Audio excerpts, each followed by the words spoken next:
Hello, friends.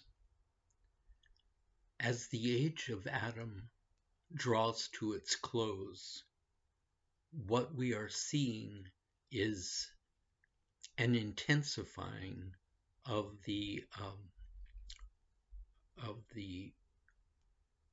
Adamic consciousness dysfunction that has always been with us, and we've always uh, known to some degree that it was like this, but it's getting more and more clear as the age comes to its close that what we've been living in for the past 6,000 years.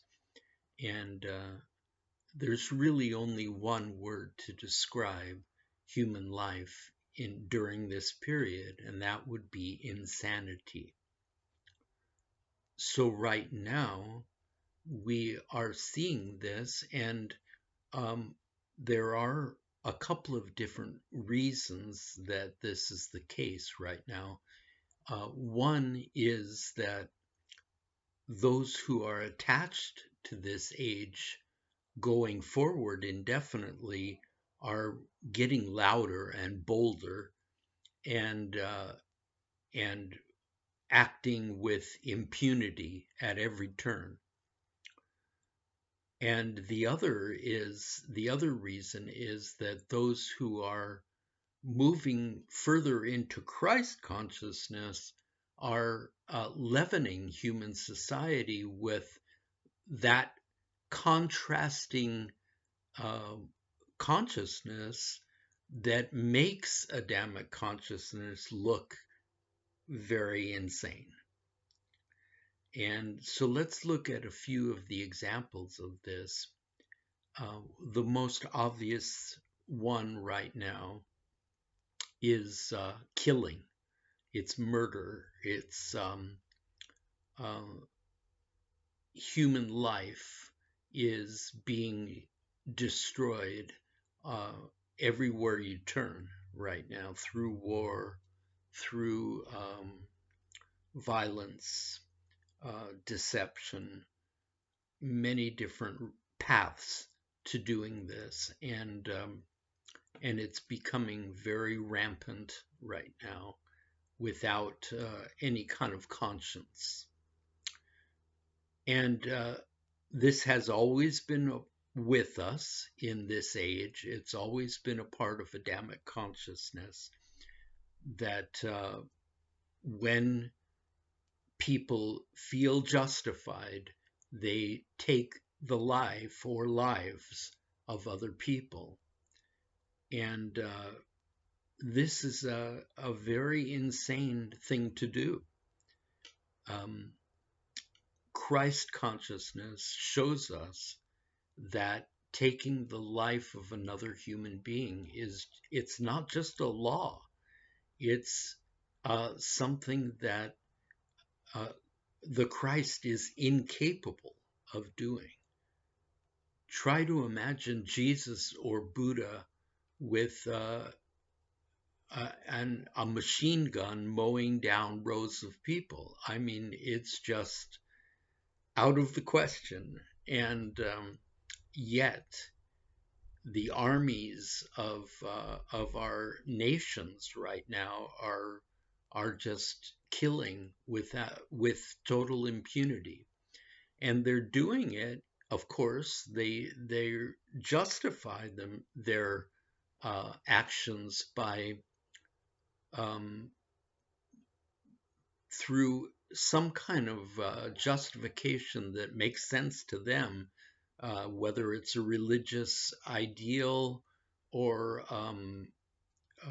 just a dehumanizing of the other side as being so evil that life doesn't matter, life doesn't have value, and this is insane to be able to go to that kind of a place in your judgment, to be able to say that a human life is is not worth anything because of their ideologies or their thoughts or their uh, it's just craziness. And in the new age, it will not be a part of life whatsoever. Um, in the new age, it will be seen that all human beings have value and that all human beings have consciousness and all human beings were created equal in this way. And we can never assume the role of someone that takes other lives for the sake of some ideology. That's just out of the question in the new age. And so we see a lot of this going on, and we see dehumanization going on a great level, rampantly right now. And and it's just there is no justification for taking a human life or many human lives. It's just it seems like each side has their reasons, but it's just there is no justification. And there are many other indications right now of what Adamic consciousness has been moving in throughout this age, that it's just coming to be seen as uh, that humans were uh, crazy. They were just not in their right mind.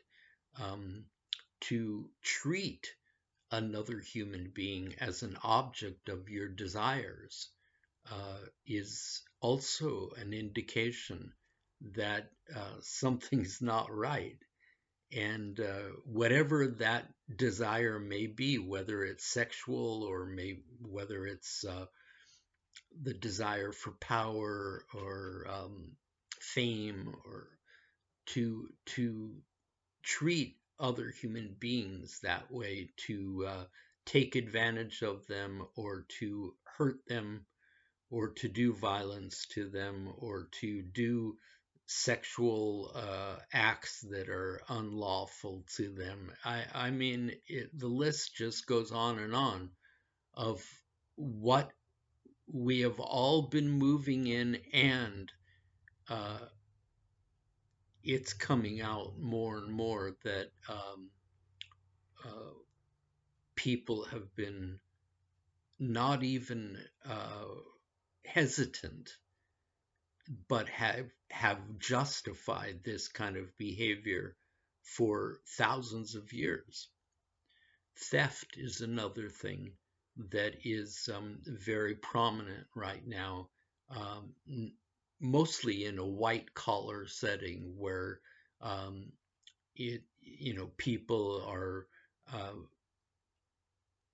thieving from uh, what they think is a justifiable source, like a corporation or your boss, or um, but really, all theft is expressive of desperation, and desperation is an insane uh, frame of mind for for a human being to be in. It's expressive of desperation because we feel like we have to get what we need, and no one can, it doesn't matter what we do. To the ends justify the means. And this is something that's been going on all throughout the age, but again, it's becoming very clear right now that that this has been a part of human life, and it's crazy. So what's really interesting about this is that Christ consciousness is the force that is actually making things very intense right now. It's making things very clear, and it's causing people to move in desperation more than ever, and to treat others as objects and dehumanize them more than ever, and to kill and maim and uh, do violence more than ever. And it's not that Christ consciousness is a part of that. It's that the consciousness of knowing that that is not something that the Christ is capable. Any of those behaviors are not something that the Christ is capable of. And then to feel that this is the way for of the future for human beings, and to know that the Christ will be nothing like we have been. The contrast that this creates is very great, and there's a very strong uh, division between Christ consciousness and Adamic consciousness. And that's what we're coming to see right now. We're coming to see where we've been over these past 6,000 years, the kind of behaviors that we've been moving in, the kind of um, uh, emotions that we've been controlled by over these past 6,000 years. And as the Christ, uh, the light of the Christ becomes brighter and brighter, we're exposed, and it's very clear that we've been moving in a very insane kind of mindset, and we've already looked at the source of Adamic consciousness's mindset, that it is a mindset of dualism and of good, the knowledge of good and evil, and that that is a trigger for a lot of our behaviors. In that, if we can cast a human being in the role of that, if we can say that they are evil, that justifies our inclination to do violence to them, to kill them, to murder them. That came directly out of this dualistic perspective of Adam that we have largely been moving in unconsciously.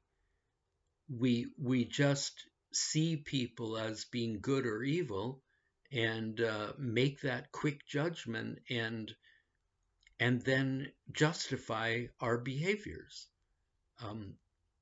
That's what we've been doing. And the other aspect of Adamic consciousness, the sense of separation, also has justified insane behaviors, because we've not only felt separation between ourselves and God, but we've also felt separation between one another, between with other human beings. All of us have felt on our own, and we have felt like we have to fend for ourselves. And this is a justification for behaviors that are uh, insane. And so this is what's been going on. during this age of Adam, but we can already see the Christ, uh, the Christ consciousness coming out, and we can already see how different it's going to be for us. Most people aren't moving in that yet, but it is beginning to permeate our society, the contrast between the Christ and Adam. And of course, we've always had the example of Jesus, or for the last 2,000 years at least, and the Buddha for even longer, that these were figures that were moving in Christ consciousness, uh, and they were so much different than we are, or we have been. They were incapable of killing. They were incapable of treating another human being as an object of their desires. And they were not um, cast into a mindset of separation that caused the desperation that leads to theft and to fending for ourselves so wantonly.